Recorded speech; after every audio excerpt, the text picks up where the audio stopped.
Support for Alabama Aloud comes from Ernest and Hadley Booksellers of Tuscaloosa, Alabama, who strive to provide a unique selection of new, used, and rare books from local, regional, and international sources. Information about online orders at ernestandhadleybooks.com.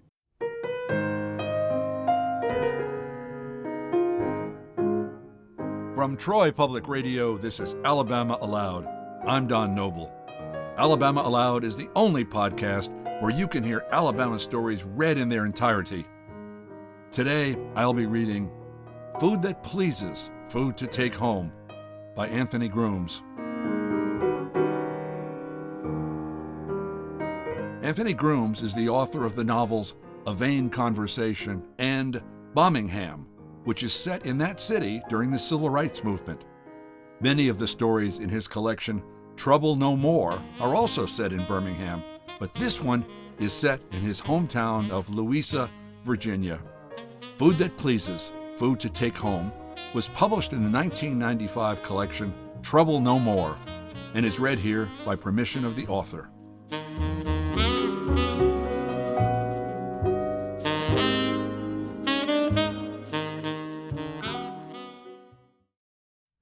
Annie McPhee wasn't sure about what Mary Taliaferro was telling her. Mary said that colored people in Louisa should stand up for their rights. They were doing it in the cities. Mary said that Channel 6 from Richmond had shown pictures of Negroes sitting in at lunch counters. She laughed that colored people were becoming Negroes. Walter Cronkite had shown pictures from Albany and Birmingham. Negroes were on the move. On the church lawn, one bright Sunday, Mary caught hold of Annie's arm and whispered, "What you think of Reverend Green's sermon?" She knew Annie had eyes for Reverend Green. "It was nice," Annie said. She pushed the pillbox back onto her head and patted her flip curl. "But don't you think he was right about doing something?" "Course he right," Annie said with a smack of her lips. "But ain't nobody gonna do nothing." Then she saw a glint in Mary's eye. "What you gonna do? And where?" "We could march." "Who gonna march?" Mary held her hat against the wind that rustled through the fallen oak leaves. "We could organize a march downtown. We could march down Main Street and tell them white folks that we want our rights." "And that'll be the end of it, girl. Who gonna march with you? Everybody around here is scared to march." Mary pulled on Annie's elbow and guided her away from the folks gathering in front of the clapboard church to the pebbly space next to the cemetery. "I know what you thinking, girl, but I'm too tired of it to be scared. I wish something would happen around here, and I figure we just the ones to start it." "You the one?"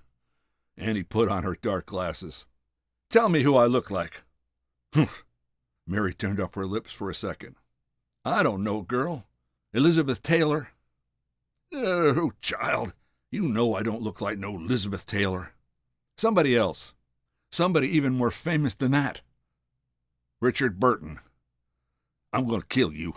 Do I look like a man?" Annie gave Mary one more chance. She stepped back, her heels sinking into the soft hill of a grave, and put her hands on her hips. The wind folded her dress against her thighs. "Look at the hair and the glasses." Mary frowned as she examined Annie, and finally she gave up. "Jackie Kennedy! Don't I look just like Jackie Kennedy?" "Yeah, with the sunglasses, I guess you do," Mary said. "Anybody would, even me, if I had them sunglasses on." "It'll take more than sunglasses. But for real," Mary continued, and started toward the parking lot. "We could start something. We could make the news if we did something in Louisa. I could just see myself sitting up there on Walter Cronkite." "Sitting in the Louisa jail be more like it. Them white folks don't want no trouble. It don't matter what they want. Just like Reverend Green said, it matter what right." "Then how come he ain't doing it?" "I bet he will, if somebody started it.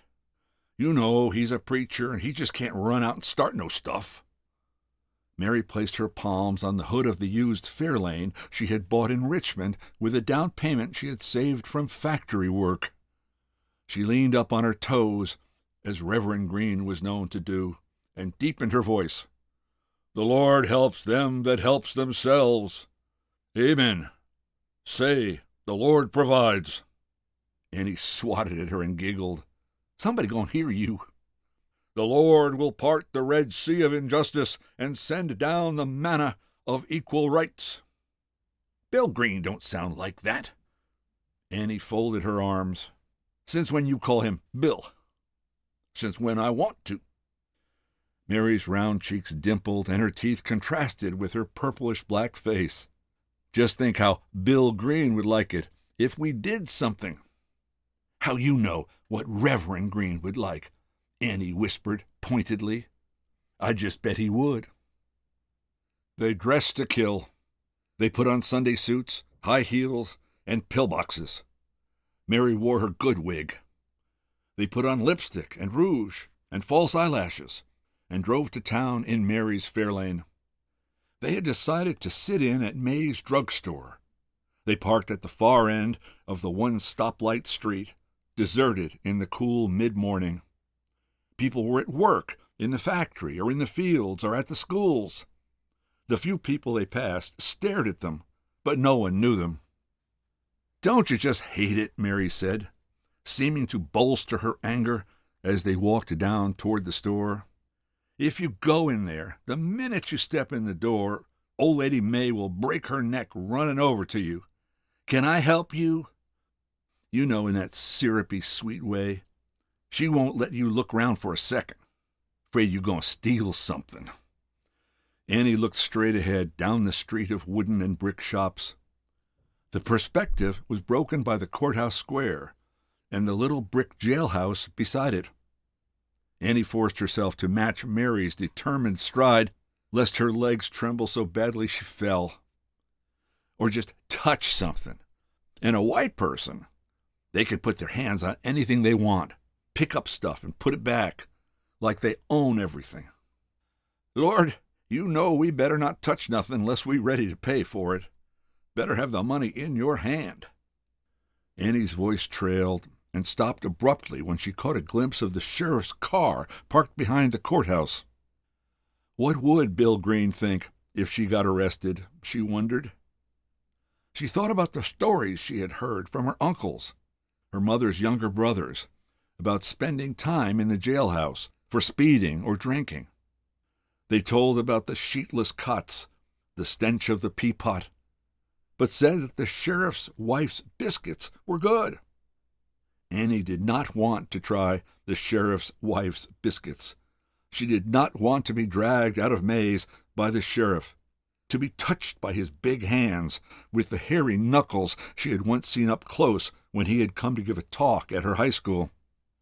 The thought of being close to him, his chewed cigar, and the big leather lump of holster and gun sent shivers through her. But Bill Green had said they should stand up. Bill Green had said that God would send the manna of justice if they would only stand up. Mary grimaced and balled up her fists, as if to force her anger to a boiling point. "White people make me sick, every last one of them. Sick. What I'd really like to do is to take old Lady May by her scrawny little neck and choke her." Annie tried to laugh, but her voice was too jittery. "We're supposed to be peace demonstrators. I'd like to kick a piece of her butt." "I don't like her either," Annie said, thinking what Reverend Green might say. "But let's do this the right way. Let's just go in and ask to be served, and—" Annie stopped under May's green awning. "And when she don't?" Mary whispered. "What then?" Except for the awning, May's was a flat-faced, white-clapboard building with a flat roof and a stepped crest. Only one of its double doors opened to admit customers. A bell jingled when they entered. Annie stood with Mary by the door, her eyes adjusting to the dimness, and breathed in a mixture of smells dominated by dust and wood polish. To her right was the cashier's stand, with a display of pocket combs, and crowded on long, narrow shelves in the middle of the store were goods. Bolts of cloth, children's dolls, sewing kits, toiletries, firecrackers, shotgun shells, fashion magazines, and among everything, the Central, the town's weekly newspaper. In the back, the RX sign hung from the ceiling above the druggist's counter, hidden behind the clutter of inventory. Along the left wall was a linoleum-topped lunch counter with 5 backless stools anchored in front of it. It was junked with jars of pickles, loaves of sandwich bread, buns and cake plates bearing donuts and pies. The spigots of a broken soda fountain were partially hidden in the clutter. Behind the counter was a grand mirror with ornate framing.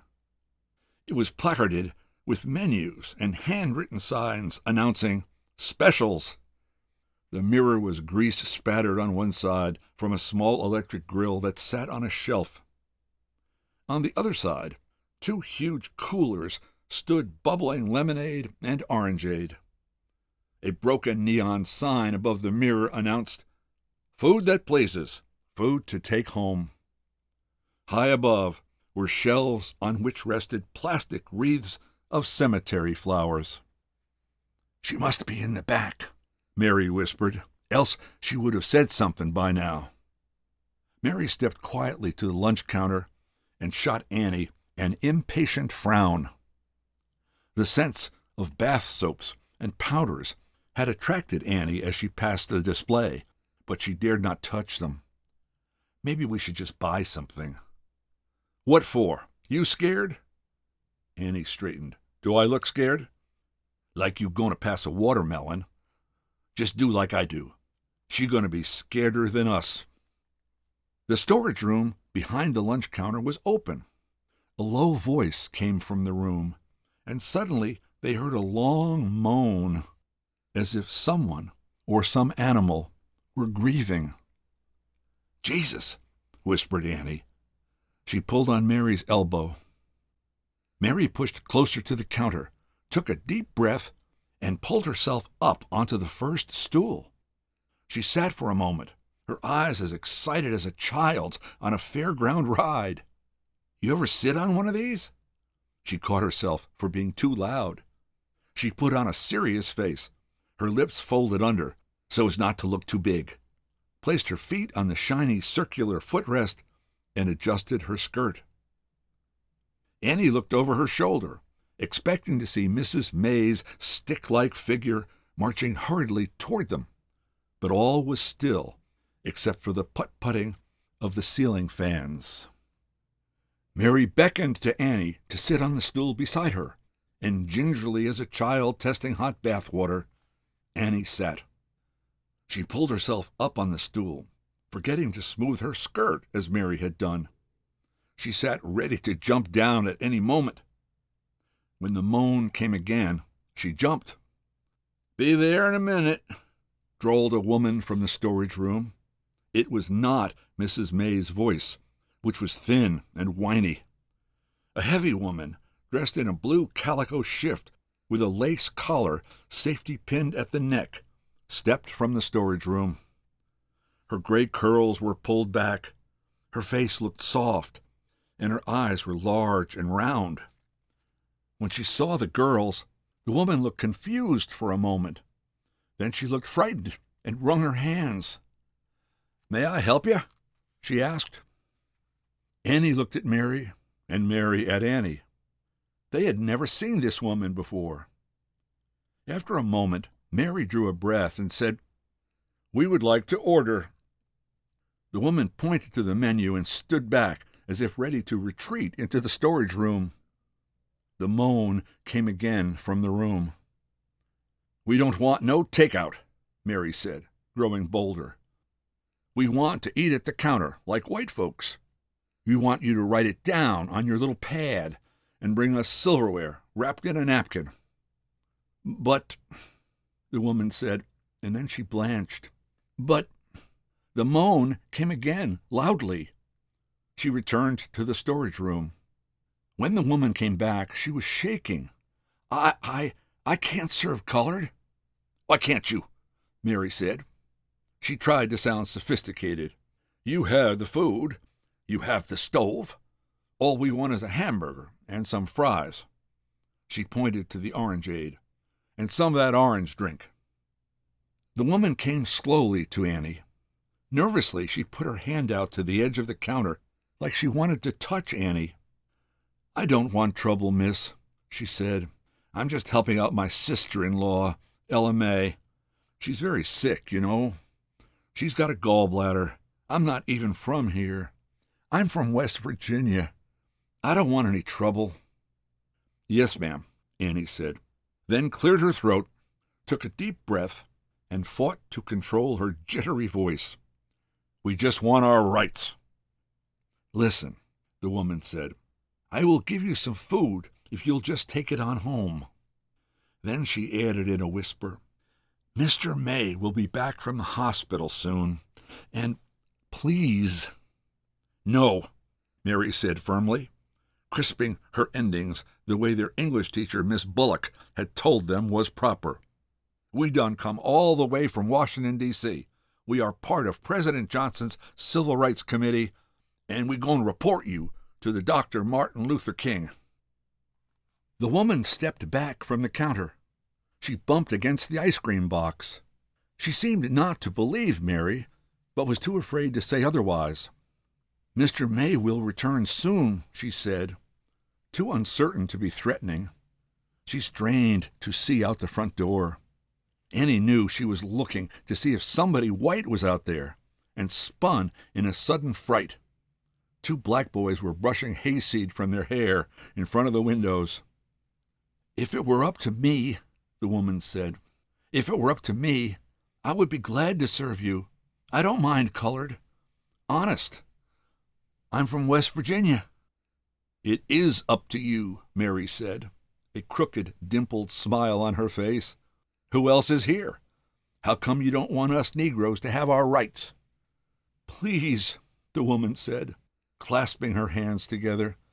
I don't want to have to call the police. Don't make me call nobody. She strained again to see the street. The moan came again. No one moved. They let the moan and the put-put of the fans bathe them. Annie felt the moan in the pit of her stomach. She held onto the seat of the stool. Maybe Mrs. May was dead, she thought, and someone was crying. They shouldn't be causing this trouble if Mrs. May was dead. Well, maybe we should come back when Mrs. May is here, Annie said vacantly, all the time moving a little ways down the counter, focusing on the crack in the doorway to the storage room. She could only see a bare light bulb and switch cord and cans on the shelves. I'm not taking a step till I get served, Mary said. I don't care if Miss May, if the owner, ain't here. You in charge, and I want my rights. The woman put her hand out to Annie. What if I made you a nice sandwich, and you could take it with you? I'll let you have it free of charge.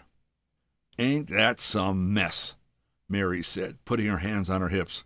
You even give us food, but you don't want us to sit and eat it like people. You rather see us go up back and eat it like a dog. I know how you white people is. I done seen it. You have your damn dog eat at the table with you, but you won't let a colored person.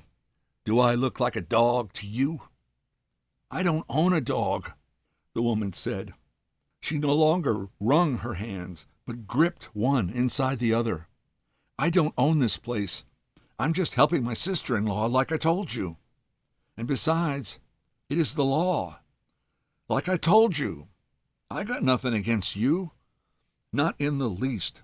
But what would Mrs. May or Mr. May say if they walked in here, and I was letting you eat?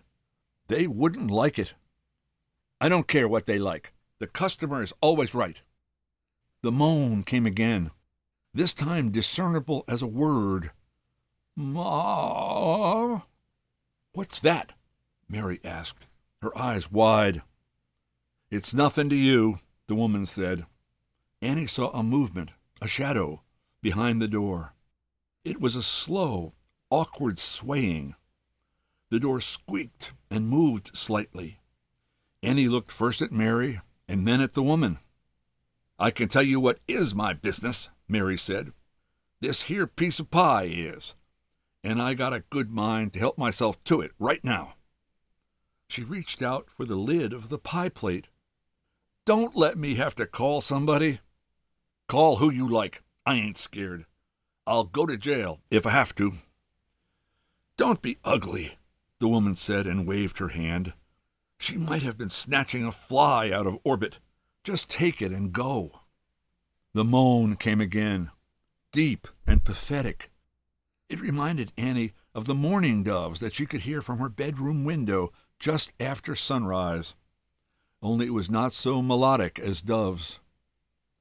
"Go!" the woman shouted. "You're upsetting him." The shadow swayed again, and the door, squeaking, was pulled open farther. Annie moved closer to the door, directly in front of it, separated from it only by the counter gate. She knew there was someone there. Some him, the woman had said, but something monstrously sorrowful, and she couldn't imagine what it was. Mary hopped down from the stool. "I told you I wanted it here." She jabbed her finger on the countertop. "Why don't you admit it? You just like every white person I ever seen. Just as prejudiced as the day is long." "I'm not," the woman said. "You don't understand the position I'm in." Ma. "I'm coming." The woman made a step toward the door.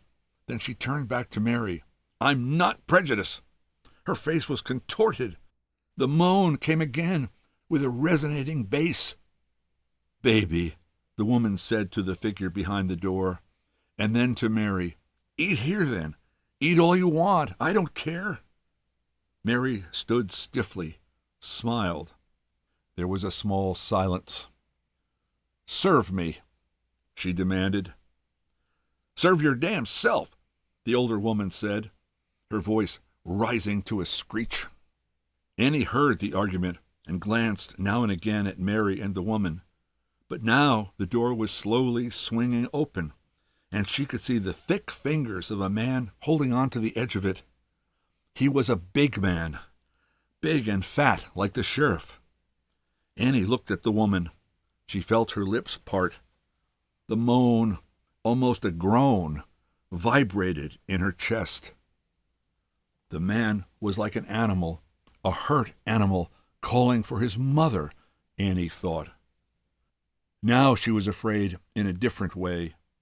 She remembered what her father had told her about hurt animals, how they turned on people who tried to help them, how their mothers attacked ferociously to save them.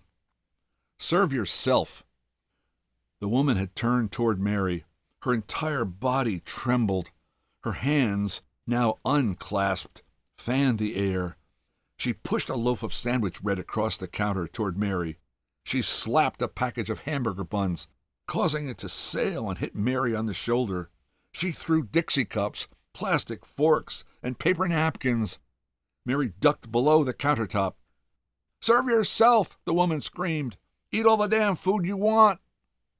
Mom. Stepping cautiously, as if walking up to a lame wild dog, Annie slipped through the counter gate. The door pulled all the way open, and a man stood there. Annie's heart skipped a beat. She reached back for the counter so she wouldn't fall. First, she saw his barrel chest, bulging out in odd places under a pinned-together plaid flannel shirt. Then his thick neck, stiffly twisted so that one ear nearly lay against his hulking shoulder. His lips were thick and flat. One side of his face was higher than the other, like a clay face, misshapen by a child's hand. His eyebrows were thick ridges that ran together at the top of his wide, flat nose. Mama. "He's just a baby." The woman came to the door and took the man's hand. She pulled him into the open behind the counter and rubbed the back of his hand furiously. His presence seemed to calm her. She glanced toward Mary and then to Annie. "It's the new place." She smiled, as if inviting a stranger to look at an infant, then shot a look at Mary. "He's not used to being over here." She patted the hand, and the big man smiled deep dimples. She pinched his cheek. "Just a baby." "What's wrong with him?" Annie asked, recovering from the sight of him. The mother sighed. "Just born that-a-way, child. Just born like that." She looked back at Mary, who was straightening her clothes and wig. "Maybe we'll all sit and have a piece of pie." The man smiled at Annie, and Annie managed to smile back. She reached behind her for the counter gate. "Don't worry," the woman said. "He's as gentle as a fly. He likes to be around people." She changed to baby talk. "Don't you, Willie?" Then she held out the man's hand to Annie. "Here, pat the back of his hand. That's what he likes." Annie looked at his face, drool in the corners of his mouth. He had gray eyes that swam lazily in their sockets. Now she looked at the offered hand. It was the whitest hand she had ever seen, with thick, hairy knuckles and nubbed nails. "Go on and pat him," the woman said. "He's just a boy, your age. Go on, he likes it." She had never touched a white boy. She reached out for the hand hesitantly. The woman encouraged. Annie wanted to look at Mary to see what she thought, but she could not break her focus on the man's hand. She saw her hand, so obviously brown, move into her focus, and then move closer and closer to the pale hand until her fingertips touched it. "Go ahead and give him a pat." The man's hand was soft and damp, unlike any hand Annie had ever touched. She lifted her hand and patted the big hand twice, and then twice again. The man moaned, not any word, but like a dog enjoying a belly rub. "See," the woman said. She looked at Mary. "See, we are just people, like you are. We don't want to hurt nobody, not a soul." She took back the man's hand and smiled at Annie. "Tell you what, I'll cut us all a piece of pie. Can we have it at the counter?" Mary glared at the woman, her lips poked out. The woman sighed loudly. "Won't you understand?" "Then eat it by yourself." The woman turned to Annie and touched her hand. "Won't you understand?" Annie hesitated. The doorbell jingled and Mr. May came in. He was wiping under his straw fedora with a handkerchief. "I'll be glad if that old witch did die," he was saying as he made his way to the back. Mary spun around and pretended to be interested in the bath soaps. "You being helped?" he asked gruffly as he approached her. "Yes, sir," Mary said. The woman was trying to push the man back into the storage room. Mr. May stopped and put his hands on his hips. "Damn, Sally! What is he doing out in the store? He's liable to scare somebody to death. And what in the hell is that gal doing behind the counter?" "It's all right." The woman turned and waved Annie through the counter gate. "She was just helping me with him." "Look at this place. What the hell happened here? Damn it! Can't you control that freak?" "It's all right," the woman said from inside the room where she was pushing the man. "You'll run along now." "That wasn't fair," Mary said as they walked back to the fair lane. "How come that stupid gorilla had to be there? How come she had to be there in the first place? Old Lady May, the one I wanted to be there. I could have said something if it had been her." Annie said nothing. They passed the monument to the Confederate dead, standing in the courthouse yard. "I don't know," Annie said. She was beginning to tremble on the inside. The world seemed complex and uncertain. She remembered touching the man, her brown hand against his white one. He was like a baby, soft and damp, and yet something about him, not just his size and his twisted face, frightened her. But she had been charmed by him for a moment, charmed by his softness and his dimples. She remembered the look on the woman's face when she had patted the man's hand. She thought the woman had loved her for a moment. "We never going to get our rights." Mary clenched her teeth. "Especially with you round patting that damn monster on the hand." "What was wrong with that?" Annie said. She knew there was nothing wrong with it. He couldn't help the way he was born. "If you don't know..." Mary reached out quickly and pinched Annie on the arm just above the elbow. She squeezed her nails into the pinch and twisted it before she let go. "Some civil rights marcher you is. Bill Green will be ashamed to know you." Annie whimpered and put her hand over the pinched spot. "No," she blurted. "I want my rights." Mary took Annie by the elbow and led her to the car. "I know you was trying. I know. It's just that we won't ever get nothing, unless we..." She grimaced. "Killed him or something." They reached the car and got in. Then Annie began to cry. Mary touched her hand to comfort her, but Annie pushed her away. Mary sped the car out of town on a road that cut through fields turning brown in the hot autumn sun. Annie put her head on the dash. Things were very complicated, far more complicated than she had ever thought.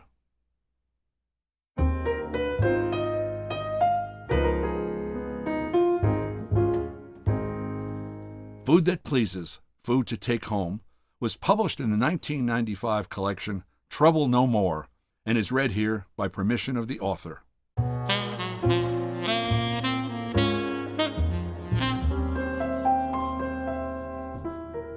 We hope you don't keep Alabama Aloud all to yourself. Subscribe to our podcast and share it with a friend. Better yet, write us a review in the iTunes store. It helps other people find the podcast. Alabama Aloud is a production of Troy Public Radio and produced by Austin Toy and Kyle Gassett.